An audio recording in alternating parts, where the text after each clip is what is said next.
Bonjour à tous et à toutes, j'espère que vous allez bien. Installez-vous confortablement et bienvenue au cœur de l'actualité de Flesh and Blood. L'annonce vient d'apparaître sur leur site, l'extension Outsiders. On a plein d'infos et on découvre ça ensemble. Mais d'abord, commençons par aller voir ce que nous avons raté, parce que sur ma chaîne, ça fait quelques temps que j'ai pas fait de vidéo autour de ce jeu.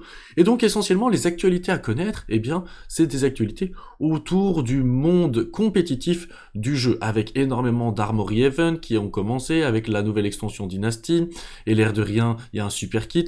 Le premier champion du monde, notre Mister, eh bien, est arrivé, vous pouvez aller retrouver la vidéo, les événements avec l'œil d'Ophidia, et surtout les rencontres avec les créateurs. Mais là, prochainement, le ProQuest, les événements compétitifs continuent. C'est pour moi l'occasion de vous dire qu'ils ont re-signé pour un an les John Story Studios pour $1 million de cash prize sur toute l'année. Donc c'est vraiment un jeu qui continue à pousser la scène compétitive. Vous voyez, avec les différents callings, les Battle Hardnet. Donc en fait, il y a vraiment de tout pour que vous puissiez vous faire plaisir et que vous puissiez jouer en compétition à ce jeu un peu partout dans le monde. Donc voilà, moi je voulais reparcourir un petit peu ça avec vous pour rapidement vous dire que ce jeu, il continue de grandir énormément. Et justement, en parlant du fait qu'il grandit énormément, on a eu ça. On a d'abord eu ça un petit peu, et on s'est dit, mais qu'est-ce que ça peut être, etc. À Noël, on a eu des annonces pour présenter la future extension, super artwork, super petite histoire, joyeux cadeau de Noël. Mais qu'est-ce donc que cela? Qu'est-ce que ça peut nous donner comme information? Eh bien, ça nous donnait l'information que une nouvelle extension allait arriver, et que cette extension, elle allait s'appeler Flesh and Blood Outsiders. C'est une nouvelle extension stand-alone, ça c'est super cool. Donc à savoir et recomprendre que parfois, pardon, vous avez des extensions qui sont là pour complémenter, je sais pas si ça se dit mais vous aurez compris, pour compléter les héros déjà existants. Ici c'est une extension stand-alone, donc elle peut se jouer toute seule, on va dire ça comme ça.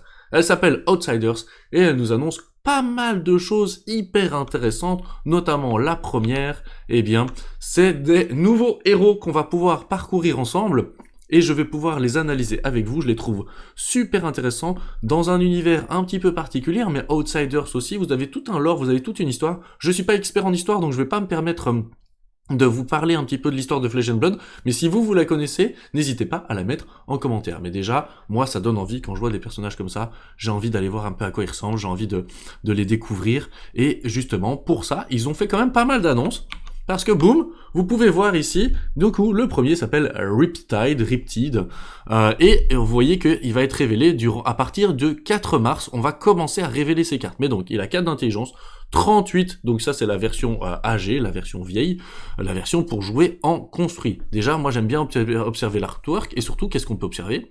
C'est un Rangers, donc les Rangers sont de retour, entre guillemets, pour vous jouer peut-être un mauvais tour. Qu'est-ce qu'on a ensuite? On a le même personnage, avec du coup 19 points de vie, toujours un Rangers, mais en héros jeune, 4 d'intelligence. J'ai hâte de découvrir, justement, ses capacités, mais je trouve que c'est déjà vraiment pas mal pour annonce qu'on ait les visuels de ce genre des personnages, parce que c'est pas tout. Et oui, parce que on a Arachne, et justement en version jeune, parce qu'il existait déjà en version vieille. Donc, mais peut-être que il était dit, si j'ai plutôt bien compris, que potentiellement c'était pas exactement la même version du personnage, et donc il y aurait quelques différences par rapport au personnage un peu plus vieux. Et puis de toute façon, je le trouve super intéressant. C'est un assassin. Donc ça, c'était une des nouvelles classes que nous avions découvert avec Dynasty. Ensuite, on a, parce que ça ne s'arrête pas, Usuri. Ça, j'ai vachement envie de la jouer. Ça m'intéresse énormément, j'adore l'artwork, etc. Donc avec 40 points de vie, une assassin encore, et nous l'avons aussi en version jeune. Alors c'est un peu bizarre, je sais pas pourquoi, parce qu'il est quand même marqué assassin, mais je trouve que le visuel là, soit c'est un visuel où ils se sont trompés, ça vous me direz, parce que j'ai pris ça du site internet, mais s'ils se sont pas trompés, ce qui est sur les bords, c'était ninja, c'était pas assassin, les bords comme ça dans mes souvenirs. Après, je pense qu'on avait peut-être pas encore eu d'assassin d'assassin jeune, donc peut-être que je ne sais pas trop. En tout cas, voilà, vous aviez les différents personnages qu'on a pu découvrir, et je trouve ça hyper intéressant, le côté alors j'avance un peu trop vite dans ma vidéo, le côté de nous avoir déjà montré un petit peu les différents visuels, de nous donner envie d'aller découvrir ceci. Mais c'est pas tout, ils nous ont aussi annoncé, donc c'est ceci, encore une fois, ils ont continué le système de cartes Marvel et je trouve ça hyper intéressant, mais il y a 2 annonces. Première, du coup, carte Marvel. Du coup, les Marvel Card Face, superbe. Franchement, ça, waouh, qu'est-ce que ça me donne. Alors, au début, moi, j'ai pris un peu de temps à comprendre, mais celle-ci, c'est la même que celle-ci. Hein. Vous voyez, Codex of Freetly. Donc, c'est vraiment les mêmes. Hein. Donc, vraiment, c'est le même nom, donc c'est la même carte. Elle va faire la même chose, mais il y en a une des deux qui est vachement plus jolie. Donc, ils ont introduit ça avec les History Packs, donc les Marvel de héros, et puis aussi avec les dragons. Et là, maintenant, ils ont introduit ça avec des cartes, mais super belles. Enfin, c'est un artwork complètement différent. Ça, je trouve ça hyper intéressant parce que les joueurs, vous allez pouvoir vous amuser à jouer avec la carte, on va dire, normale, et les collectionneurs ou les gens qui veulent pimper un peu leur deck, ils vont pouvoir aller chercher des cartes qui auront une certaine valeur sur le marché. Mais c'est pas tout.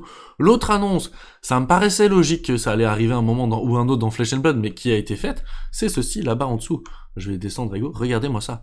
Assassin / Ranger. En fait, ce sont maintenant des cartes que nous allons pouvoir mettre dans 2 possibilités, donc dans les decks assassins ou dans les decks Ranger. Et c'est une action. Ça, je trouve ça très intéressant pour la pérennité du jeu, d'avoir pensé à faire ça, des cartes double possibilités, pour que les extensions puissent continuer à grandir, pour que eux ne soient pas obligés de tout le temps ajouter des nouveaux personnages et des nouvelles classes pour que nous on puisse être intéressés, et que, en fait, ils arrivent peut-être aussi à faire grandir leur pool de cartes d'une bonne manière, sans pour autant, par exemple, Assassin, pour l'instant, il n'y avait pas grand-chose à se mettre sous la dent. Donc, en faisant ça, ils vont pouvoir continuer à alimenter des anciennes classes. Je trouve que c'est intéressant. Dites-moi ce que vous en pensez dans les commentaires, encore une fois. Et puis aussi, on peut regarder, du coup, vous voyez, sur le côté gauche, ce serait le côté assassin, le côté droit, vous voyez, le côté ranger sur les bords. J'ai même pas regardé ce que la carte, elle faisait. Je trouvais ça juste hyper intéressant. D'ailleurs, on va regarder un petit peu ce que la carte fait, c'est la seule qu'on peut regarder. Donc, chaque héros va mettre une carte d'attaque de sa défausse, face cachée dans son arsenal, et chaque héros qui fait ça va défausser une carte. On va créer un token sous le contrôle de... alors attendez, on va créer un token sous le contrôle, sous notre contrôle, et un Freetly token sous le contrôle de notre opposant. Je pense qu'on ne sait pas encore ce que c'est ces tokens-là, mais nous le découvrirons très prochainement. Go again.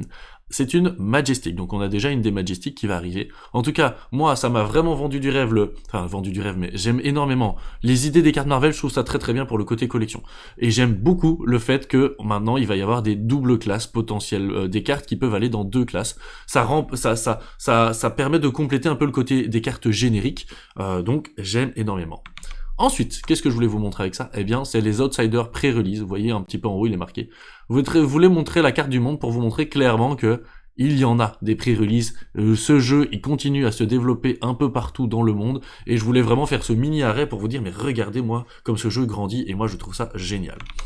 Vous montrer un petit peu justement le display, à quoi il va ressembler, on peut essayer d'aller chercher un petit peu des informations, mais donc on a les 3 nouveaux personnages, les 24 booster packs, et aussi il y aura, et c'est ça qui est cool, des decks blitz, et vous allez même être peut-être surpris, vous allez avoir une petite surprise dans la suite de cette vidéo, vous allez voir ça dans quelques instants, mais du coup vous avez des box de deck blitz préconstruits. Moi je trouve ça hyper intéressant parce que à l'heure actuelle, ce que je dirais, c'est que Flesh and Blood a besoin aussi de pouvoir amener des gens dans leur jeu qui est quand même très compétitif, et moi je me suis dit, ce qui est cool, c'est qu'avec les decks blitz, ça me permet facilement à quelqu'un qui aime un personnage de dire, achète un deck blitz, ensuite achète quelques boosters pour compléter ton deck blitz, et enfin, investis-toi plus à fond dans le jeu si tu as envie. Mais ça c'est vraiment cool aussi pour des gens qui veulent jouer juste de manière en dilettante, pour s'amuser, jouer avec les copains. Vous achetez les 2 decks là, et hop, vous pouvez vous amuser, et vous allez vraiment vous amuser avec ce jeu, et ces decks là.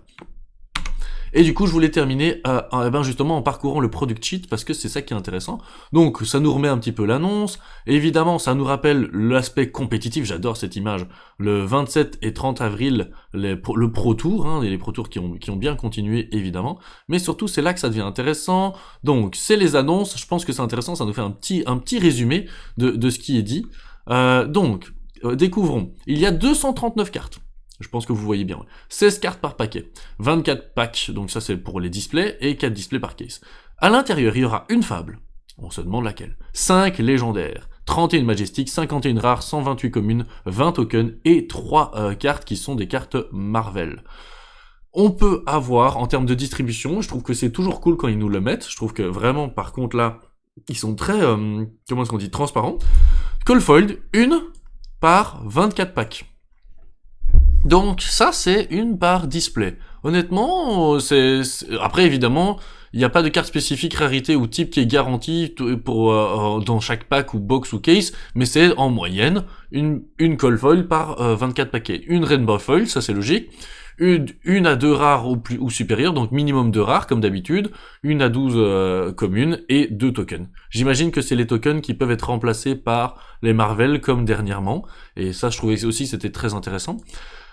Et ça c'est vraiment super cool. Surtout que ce qu'il faut savoir c'est que ici ils ont vraiment mis l'accent sur le draft. Ils ont vraiment énormément mis l'accent sur le draft parce que ils l'ont dit clairement qu'ils orientaient tout ça et que ça a été vraiment travaillé pour s'éclater en draft. Mais vous allez me dire il y a peut-être que 3 personnages en draft. Ah c'est peut-être un peu embêtant. Mais en fait non.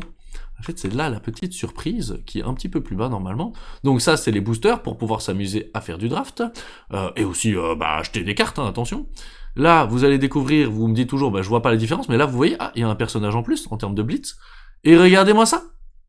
Les langues, ça va être en français. Ça va être en français. Et ça, c'est super cool. Moi, je trouve que ça, c'est vraiment super cool.